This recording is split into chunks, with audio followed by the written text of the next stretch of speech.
you're kind of in the film business accidentally, and I would say mine was a complete accident.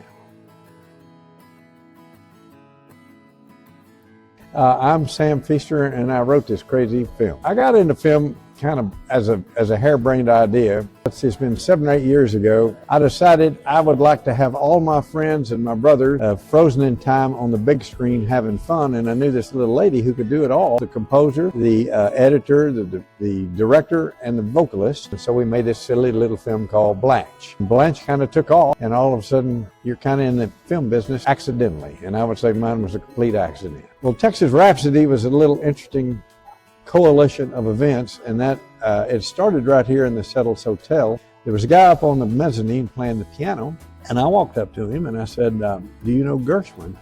He started playing Embrace From You, and he segued into Rhapsody in Blue. His name is Sergio Solani. He was a concert pianist and his sister. He's from Venezuela. He came here when he was 13 because of his musical talent. Couldn't speak a word of English, and now he's all-American, and he's a lawyer. And he was in Big Spring because he had bought 300 acres on the edge of town, sight unseen, with the expectation that it would become a vineyard and he could have his kids run through the vineyards like he did at his grandparents in Italy when he was born. The movie portrays the real story of Sergio and his purchase of the 300 acres. It also portrays the real story of Harvey Chavarria and his family, and his story on how he came to America illegally is just a heartwarming, I think, human story. And it kind of explains in a different sense, as Sergio does, from a non-American's point of view, what America is to a lot of people. And then the third true story is, I was asking a friend of mine who I was in the orbits with, I said, what are you doing these days? He said, well, I'm drilling wells. I said, oh, where are you drilling? Well, he took the risk of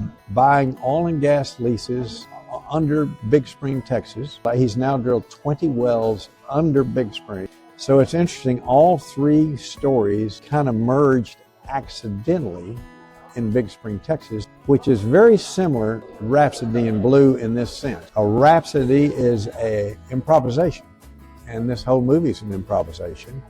Rhapsody in Blue has 3 different themes that are very disconnected, as these 3 stories are, but it has a great finale that kind of wraps the package up into really a beautiful composition.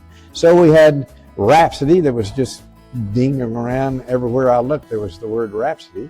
We had these 3 different stories, so all I had to do was connect the dots.